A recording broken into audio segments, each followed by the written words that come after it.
तो अब ऑटोमोबाइल पर कंपनसेशन सेस हट गया है, तो सवाल ये उठ रहा है कि जिन डीलर्स के पास गाड़ियां स्टॉक में हैं और वो उस पर कंपनसेशन सेस भी दे चुके हैं, उसका सेट ऑफ अब कैसे होगा। इस पर भी सीबीआईसी चेयरमैन संजय कुमार अग्रवाल ने सफाई दी। सुनिए।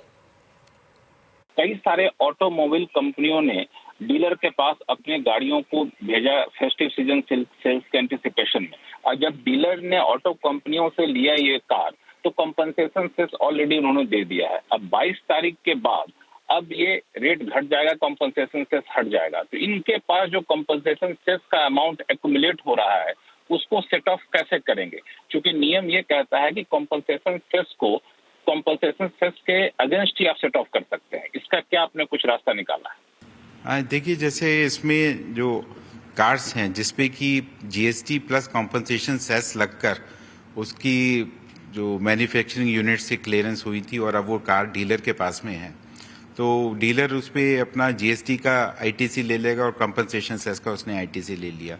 लेकिन कार जब वो 22 सितंबर या उसके बाद में बेचेगा तो उसको सिर्फ उस पर जीएसटी या तो 18% पे या 40% पे करनी होगी, तो वो उसको जीएसटी की आईटीसी को ही वो यूटिलाइज कर पाएगा। बाकी जो भी डिफरेंस होगा उसको वो कैश में पे करना होगा। लेकिन जो कंपनसेशन सेस है उसका अगर उसके पास में कोई क्रेडिट एक्यूमुलेटेड क्रेडिट है, तो क्योंकि उसमें कोई लीगल प्रावधान नहीं है उसको यूज करने का, तो वो लैप्स हो जाएगा। तो वो कंपनसेशन सेस जो एक्यूमुलेट है वो लैप्स कर जाएगा, तो फिर उनको बड़ा नुकसान होगा इससे, तो कि नहीं कोई रास्ता है?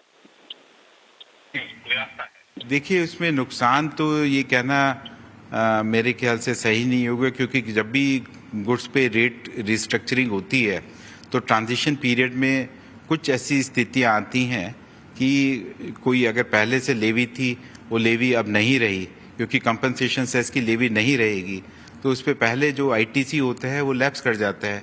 तो ये स्थितियां तो पास में भी आई थी और इसी तरह से उनको हैंडल किया गया था।